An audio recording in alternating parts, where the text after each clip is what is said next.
In this episode of Genie Rocket Radio, we talk about the 4 Ps and how those 4 Ps can impact your email marketing so you can have higher wins and higher success rates.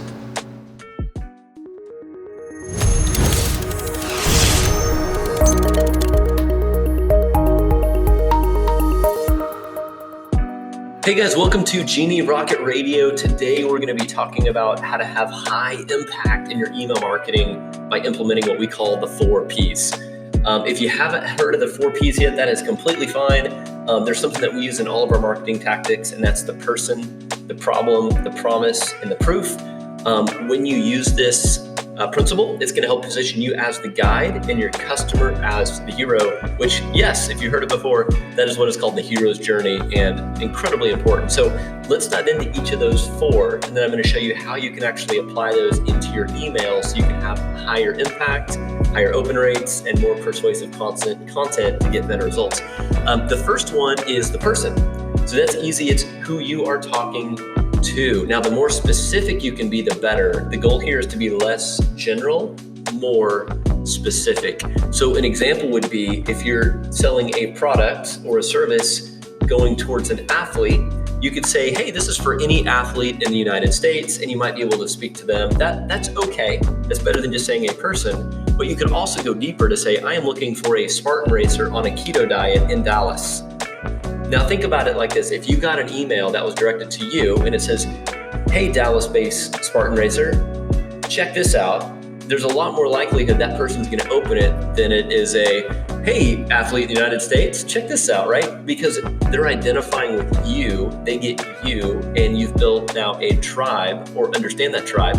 And so there's a lot more likelihood that you're going to get more conversion rates, more opens, more click-throughs, more reads. And a few items to consider when you're trying to come up with that dream client persona is asking the question of where do they spend their time? What stores do they shop at? What stores do they avoid? What are their other competitors are they considering before they choose you? Just so you can get in your mind who that person is and just use the right language and talk to them more directly. So that's the first one, which is the person. The second one is the problem. And what we want to ask ourselves here is what real problem is that dream client or dream avatar that we just created actually facing? And a lot of times we make the problem of jumping immediately into the solution. So don't jump into the solution here quite yet. We really want to understand what is that person's biggest pain, and we want to hang out there for a second. We want to push into it a little bit. We want to understand what their pain is because we want to position you eventually as the painkiller. Not the piece of candy, not the vitamin, but the true painkiller.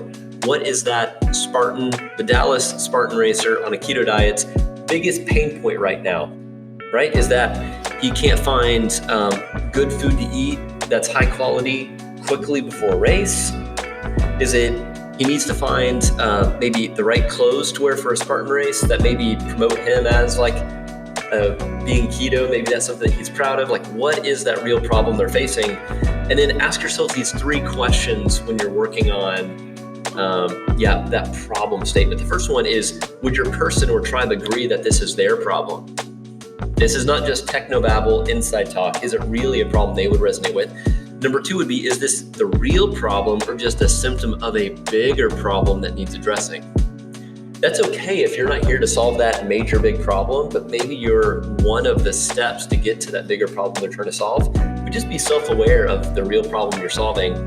And then what's the cost of not solving this problem, right? If that Spartan racer doesn't have affordable, quick to find, high quality keto food before the Spartan race, what's going to happen? Is he going to not end up finishing in a good time because he doesn't have the right energy? Is he gonna have to settle for other non-quality food that's gonna deplete his energy levels or maybe dehydrate him in the middle of the race? What's the worst case scenario if they don't have a good solution and they don't solve that problem?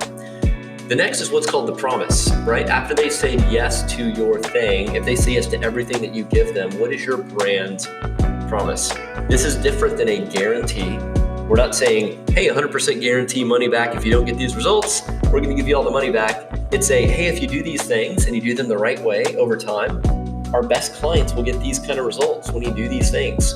This isn't false hope and it's not hype, but it's the truth of people that do these things we'll get results like this. So this really is where the rubber meets the road. And then from here is where you want to also have social proof, testimonials, case studies. It's all that third-party validation, right? We can say all the things that we want about our own product or service, but if we can get other people to say those things and the results that they've achieved, there is a lot more confidence that happens in trusting your product or service. So those are the 4 Ps. So we have person, who you're talking to, problem, what problem is that person facing, promise, if they say yes to you, what are the expected results they can get, and then finally the proof, which is what is the third-party validation and what do other people say that can prove your promise. Now, whenever you do these things, then you need to actually figure out how to implement them into your email. And the best way to do that is once you've written out those things, you really understand those 4 Ps. A few tips to consider is create short headlines for your email, subject lines, that highlight the pain or the solution. Here's a pro tip. Most people move quicker away from pain than towards pleasure. So if you can really push into that pain, you're going to get a higher read-through rate. Second tip is don't overbake your content. Keep it very human. You're not writing it for robots. You're not writing it for a search engine. You're writing it for Steven. You're writing it for Susan, right? You're writing it for a real person. So keep it human. Keep it short. Use headlines and bullet points. People don't like to read. They like to scan. So make sure that you break up your content really well and then have a clear call to action at the end. That call to action could be read more, buy now, learn more, check out the sale. Be very clear of what that next step is and guide people into that. So if you're ready to implement this into your email, if you have an email marketing system, go ahead and put that in there, get it ready. And we like to say to take action, not just take notes or sit on it. So don't be afraid to move into action quickly. And obviously, if you don't already have a good email system or you want to try a better one, we recommend you try Genie Rocket. You can try that for free today. If you don't already have an account, go to genierocket.com, sign up for a completely free account, get a free trial, and you can send your first email today. You can start putting these things in practice and getting results. So thanks for joining me on Genie Rocket Radio today. We went over how to create impact in your email by implementing the 4 Ps into email marketing. Guys, email marketing is not dead. 99% of people still open up their phones or their inbox every single day and morning and read their email. So it is not dead. So you need to start using it more. So hope you enjoyed this episode. We'll catch you next time on Genie Rocket Radio. Thanks.